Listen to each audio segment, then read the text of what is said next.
आइए जानते हैं आगे की कहानी। अगली सुबह नीरज की आंखें खुलती हैं तो उसे अपना सिर भारी लगता है। नीरज जैसे ही अपने सिर को छूता है उसे अपने सिर पर किसी का हाथ महसूस होता है। नीरज अपनी आंखें खोलता है तो राजवीर को अपने पास बैठा देख चौंक जाता है।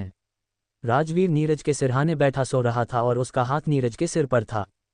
राजवीर को अपने पास देख नीरज हैरान था। तभी उसे किसी के आने की आहट सुनाई देती है, जिसे सुन नीरज जल्दी से अपनी आंखें बंद कर लेता है। तभी कमरे में शिवी आती हैं।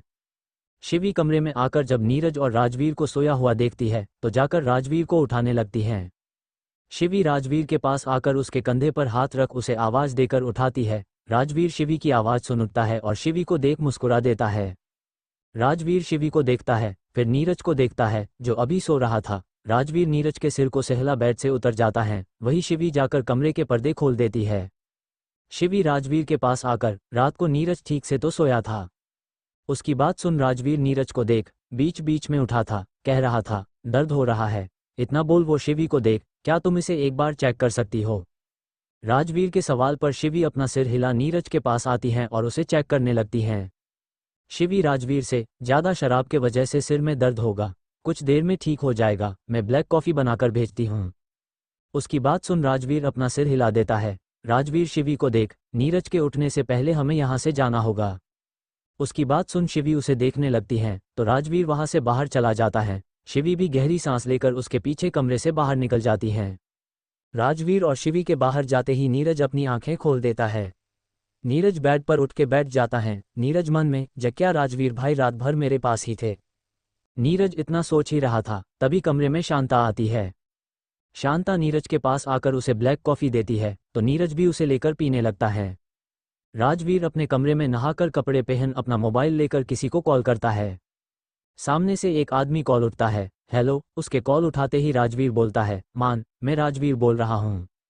राजवीर की बात सुन मान शौक होकर, राजवीर यार कहाँ हो तुम, इतने दिनों बाद, कैसे हो तुम?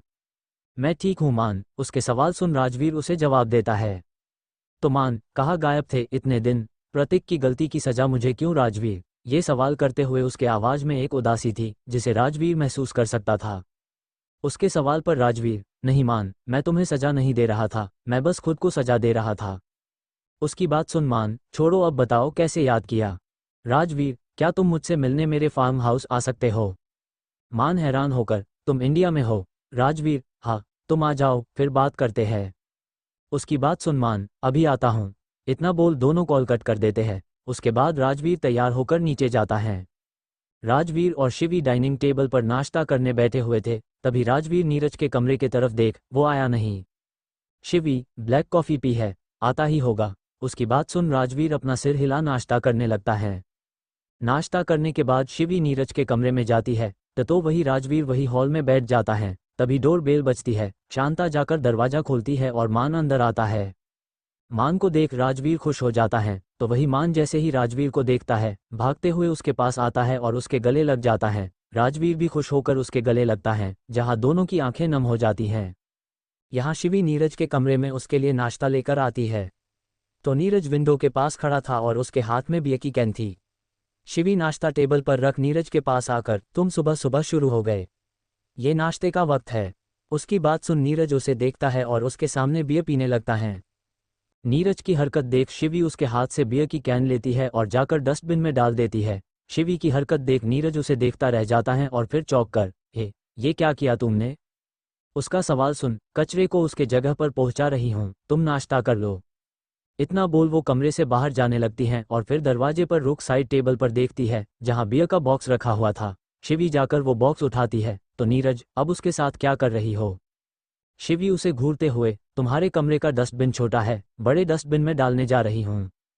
इतना बोल वो कमरे से बाहर निकल जाती हैं तो वही नीरज अपना मुंह खोले उसे जाते देखता रहता है। शिवी के जाने के बाद नीरज कुछ देर ऐसे ही खड़ा रहता है, फिर मुस्कुरा देता है। नीरज टेबल पर रखा नाश्ता देखता है और आकर सोफे पर बैठ नाश्ता करने लगता है। राजवीर और मान साथ में हॉल के सोफे पर बैठ बात कर रहे थे। तभी मान की नज़र शिवी पर जाती है जो बियर का बड़ा बॉक्स उठा सीढ़ियों से नीचे आ रही है। मान शिवी को देख चौंक जाता है। वही मान की नज़रों का पीछा कर राजवीर भी जब उस तरफ देखता है तो शिवी को बियर के बॉक्स के साथ देख उसे कुछ समझ नहीं आता है। शिवी नीचे आकर जैसे है सामने देखती है, उसकी आंखें बड़ी हो जाती हैं। राजवीर और मान उसे ही देख रहे थे। उन दोनों को देख शिवी जल्दी से बॉक्स साइड में रख देती है। तभी राजवीर शिवी के पास आकर, ये तुम क्यों लेकर आ रही हो? उसके सवाल पर शिवी, वो नीरज, इतना बोल वो चुप हो जाती हैं, पर राजवीर उसकी बात समझ, कोई बात नहीं, इतना बोल वो शिवी को मान के पास लेकर आता है। राजवीर शिवी को मान के पास लेकर आता है और मान से मिलवाते हुए, ये मेरा दोस्त है मान। उद्धरण चिन्ह। शिवी उसे देख मुस्कुरा देती है, तो मान राजवीर को देख, ये कौन है? मान के सवाल पर राजवीर बिना ज्यादा सोचे, शिवी, तुम्हारी भाभी। उसकी बात सुन शिवी चौंक कर उसे देखने लगती हैं, वही मान शौक होकर कभी राजवीर को तो कभी शिवी को देखने लगता है। मान राजवीर को इशारे से पूछता है कि क्या ये सच है? तो राजवीर मुस्कुरा के, हाँ, मैं जल्दी ही शिवी से शादी करने वाला हूँ। उसकी बात सुन मान खुश हो जाता है, तो वही शिवी शर्मा के अपना सिर झुका लेती है। मान शिवी और राजवीर के पास आकर उन्हें मुबारकबाद देता है, तो वही ये सब ऊपर से देख रही काया गुस्से से भर जाती हैं और वहां से सीधा अपने कमरे में चली जाती हैं।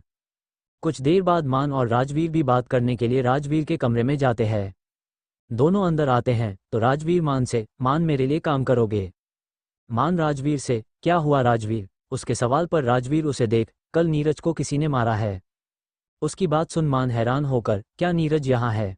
उसके सवाल पर राजवीर अपना सिर हिला आगे बोलता नहीं, तुम्हें ये पता लगाना है कि उस पर हाथ किसने उठाया। उसकी बात सुन मान, ठीक है, पर क्यों? उसकी बात सुन राजवीर, मुझे भी तो जाना है, आखिर वो कौन है जिसने मेरे भाई पर हाथ उठाया है? उसकी बात सुन मान, तेरा भाई क्या काम है, जरूर उसने कुछ किया होगा। उसकी बात सुन राजवीर मान की देख, नीरज कल रो रहा था और उसके आंसू उसे लगी चोट के वजह से नहीं थे। उद्धरण चिन्ह। उसकी बात सुन मान चौंक जाता है और फिर बोलता है, मैं कल सुबह तक सब बताता हूँ। उसकी बात सुन राजवीर अपना सिर हिला देता है, वही कमरे के बाहर खड़ी शिवी ये सब सुन वहां से वापस चली जाती हैं। काया अपने कमरे में गुस्से से किसी से कॉल पर बात कर रही थी। काया गुस्से से, कुछ भी कीजिए पर राजवीर मेरा होना चाहिए, आपने जैसा कहा मैंने सब किया है। सामने से एक औरत की आवाज, तुम फिक्र मत करो राजवीर सिर्फ तुम्हारा है, उस लड़की को तो मैं जल्दी ही राजवीर के जिंदगी से बाहर निकाल फेंकूंगी। दूसरी तरफ यहाँ प्रतीक जो ये न्यूज देख रहा था उसकी आंखों में गुस्सा साफ नजर आ रहा था। प्रतीक न्यूज देख खुद से, तो राजवीर ही संघर्ष है। इतना बोल वो आगे बोलता है, तुम चाहे जितनी कोशिश कर लो पर मैंने तो तुम्हें पहचान लिया, अब मजा आएगा खेल में राजवीर उर्फ संघर्ष। इतना बोल वो तिरछा मुस्कुरा देता है। प्रतीक अपने मैनेजर रवि को बुलाता है और उसे कुछ बताता है, जिसे सुन रवि भी अपना सिर हिला वहां से चला जाता है। प्रतीक खुद से, एक बार फिर वही होगा राजवीर, तुम्हारा करियर बर्बाद, और इतना बोल वो हंसने लगता है। तभी उसका मोबाइल बजता है जिस पर किसी का कॉल आ रहा था। प्रतीक कॉल उठा बात करने लगता है। रात का वक्त राजवीर, शिवी और नीरज साथ में बैठकर डिनर करते हैं, जिसके बाद नीरज बिना किसी से बात किए सीधा अपने कमरे में चला जाता है। नीरज को ऐसे देख राजवीर और शिवी दोनों को अच्छा नहीं लगता है। राजवीर अपने कमरे में परेशान बैठा था, तभी शिवी उसके पास आती है और पूछती है, आप नीरज से बहुत प्यार करते हैं ना? शिवी के सवाल पर राजवीर थोड़ा चौंक जाता है, पर फिर अपना सिर हिला देता है। तो शिवी बोलती है, तो जताते क्यों नहीं? राजवीर उसे देख, वो मुझसे नहीं करता, वो नफरत करता है मुझसे, इसलिए मैं उसे दूर रहता हूँ। उसकी बात सुन शिवी, ये गलतफहमी है आपकी, वो भी आपसे बहुत प्यार करता है। शिवी की बात सुन राजवीर हैरान होकर उसे देखने लगता है।